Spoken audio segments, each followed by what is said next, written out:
Siddick Elaheebocus is a quadrilingual technology strategist, trainer, and the founding CEO of the INNOVISION, a multi-regional IT services company providing digital advisory, professional services, and training. With 19 years of international experience in the IT industry, Siddiq has occupied several positions in the educational and training field as trainer, lecturer, program coordinator, subject matter expert, and management consultant. He's also a long-standing Microsoft certified trainer for the past 16 years, a frequent technology speaker, and an ex-MCT regional lead. Thank you for attending our conference. This conference is being recorded. If you have a question for the speaker, please use the Q&A function to ask a question, and our speaker will ask them at the end. Stage is yours, please. Please unmute yourself, Siddiq. Thank you.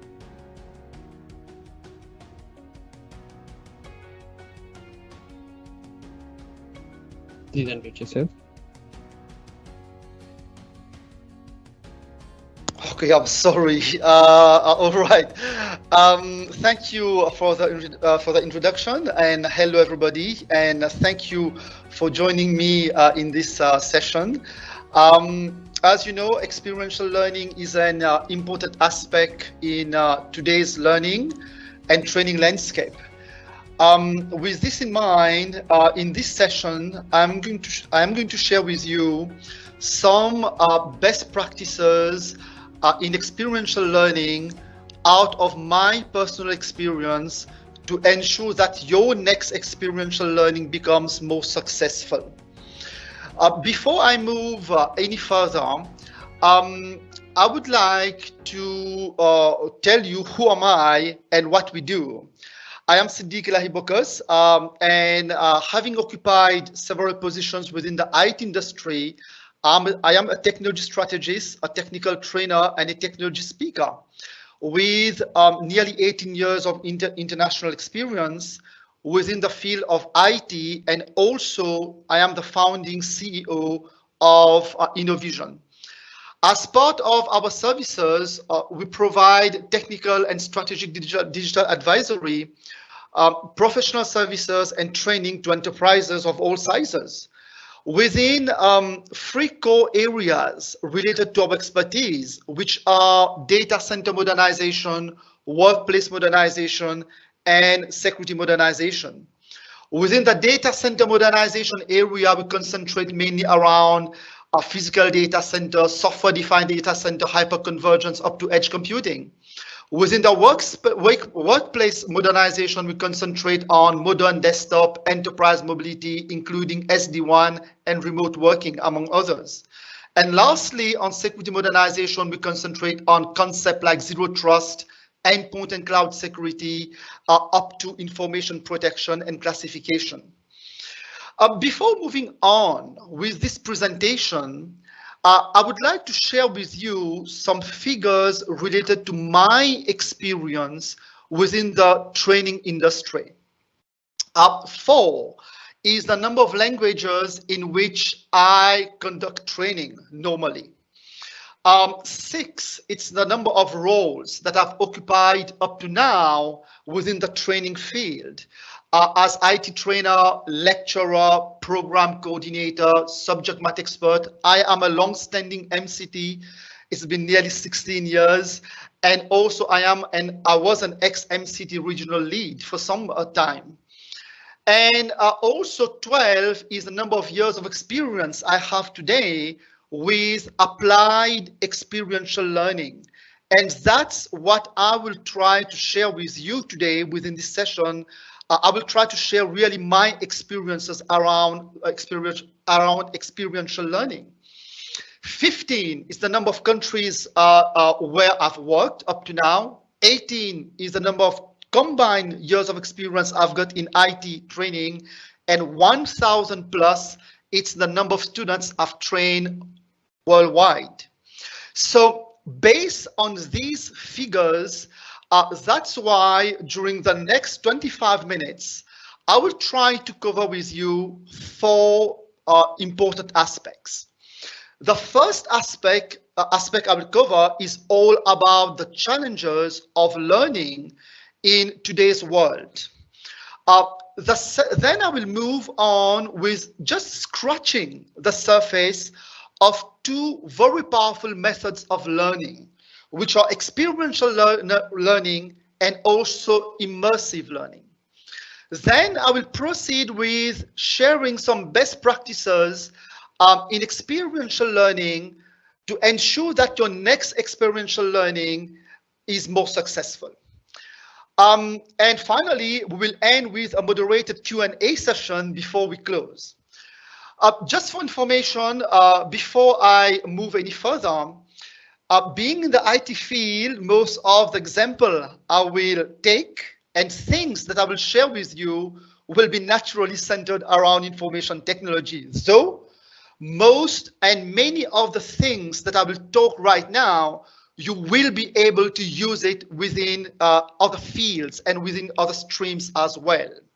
So let's start by talking about the modern challenges to learning. We are today in a knowledge-driven economy where knowledge is a must and not a plus. One of the challenges we have in this technology-driven world is the very fast pace at which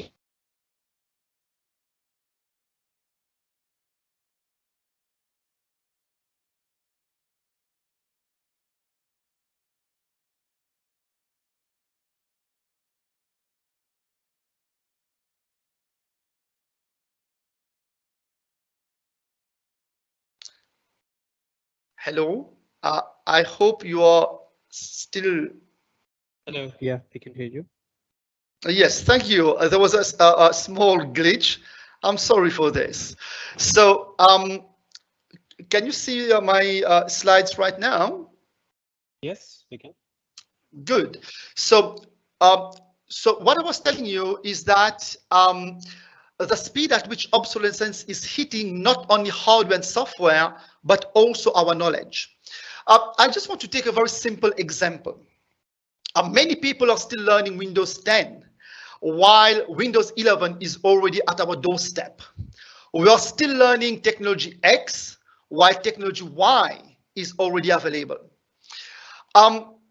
Alvin Toffler, who is a famous American writer and futurist, he said, the illiterate of the 21st century will not be those who cannot read and write, but those who cannot learn, unlearn, and relearn.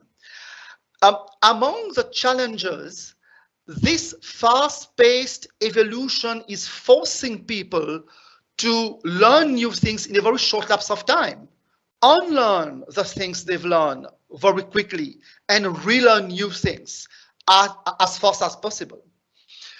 The next challenges, and adding to those challenges, people do not want to learn more in more time, but to learn more in the least time possible.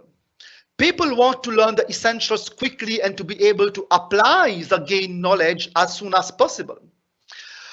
Among the various challenges, these three challenges have shown one thing: the limits of traditional learning methods.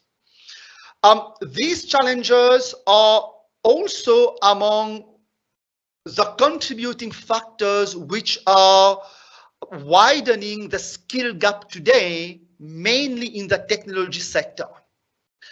In order to address these modern challenges to learning, we need modern methods to learning.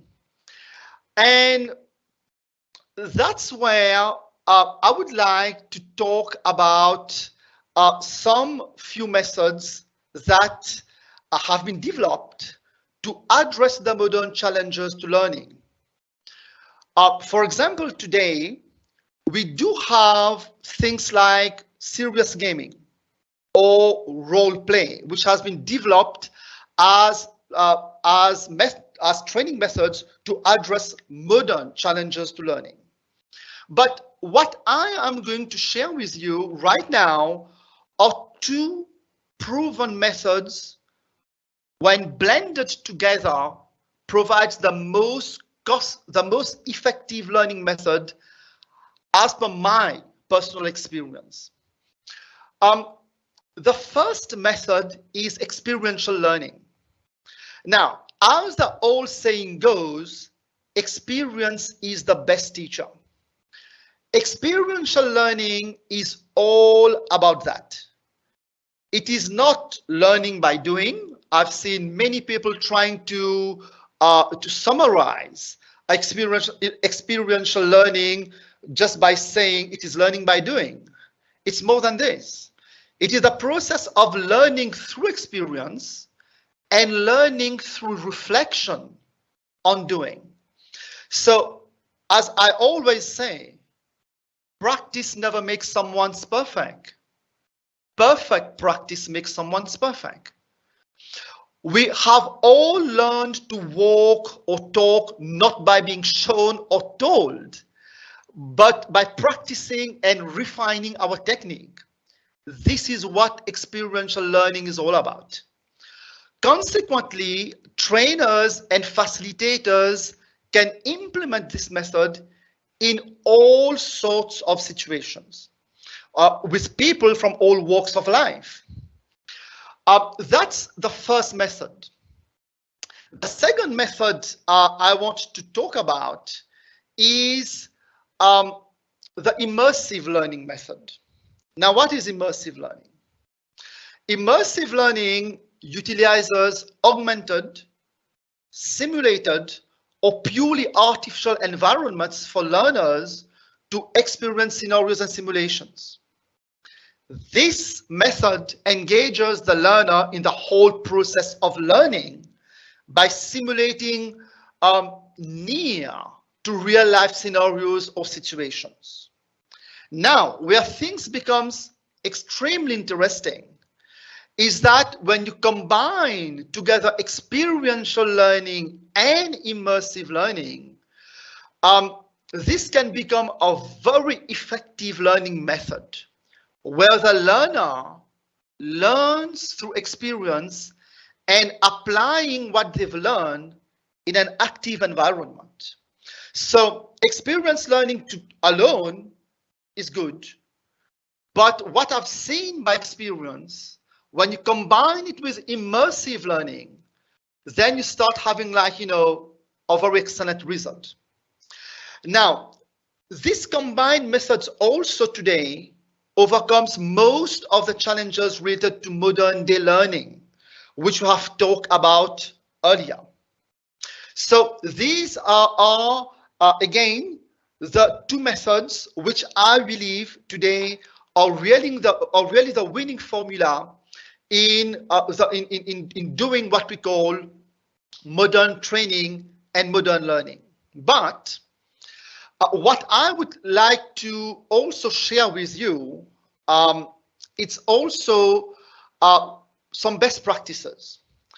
Based on my personal experience, I would like to share with you 5 things which, according to me, are essential elements to ensure successful experiential and immersive learning. The first one is about experienced field trainer. Now, hire a trainer who is experienced in the field. Many times, I've seen trainers with near to zero knowledge on a subject matter delivering training out of slides and books. Though the training will be conducted, it will not be highly effective. As I always say, the experience of an experienced trainer will ensure a successful experiential learning. So that's the first thing I wanted to share with you as best practice. The second thing out of experience is real life immersive scenarios. This is closely linked to the first point I've mentioned. As far as possible, bring real life scenarios and problems in an experiential learning environment. This will create more impactful learning experience with more engagement from learners. At the same time, the learners will learn from the experience of the trainer. So that's the second point on which I wanted to stress. The third one is a balance of theory and practical. An effective experiential learning must be mostly geared towards practical, but with a mild level of theory. 100% practical training will not be effective, neither 100% theoretical training. I've seen cases whereby trainers say, from day one, from the first minute, we will go practical. No. If you want to be a good pilot, you need to learn the theories, which are as important as the practical as well. A normal balance in experiential learning, as per my experience again, is 60% practical and 40% theory. The fourth best practice I want to share with you is about hands-on lab. Hands-on lab, it's the lifeblood of immersion learning. And it's the lifeblood of experiential learning as well. Ensure that you have a properly configured environment to ensure successful experiential learning. In the past, and based on my experience, I've seen that a lot of time and energy had to be invested into building labs, and ultimately training sessions were becoming troubleshooting parties. Now, thanks to lab providers like XtremeLabs today, who allow us to spin off labs very quickly for hands-on practical, while allowing trainers to do one thing: put their effort in facilitating the experiential learning process. And the last one I wanted to share with you is about sharing your story. Now, when we talk about experiential learning, there's one thing we have to understand as well. In the learning process, learners learn by listening. Share your stories, real life situations, your experiences. Share all these things with your learners. This will not only create more engagement from learners, but also will bring more value to the experiential learning that you are doing. So on my side, these are really the things that I wanted to cover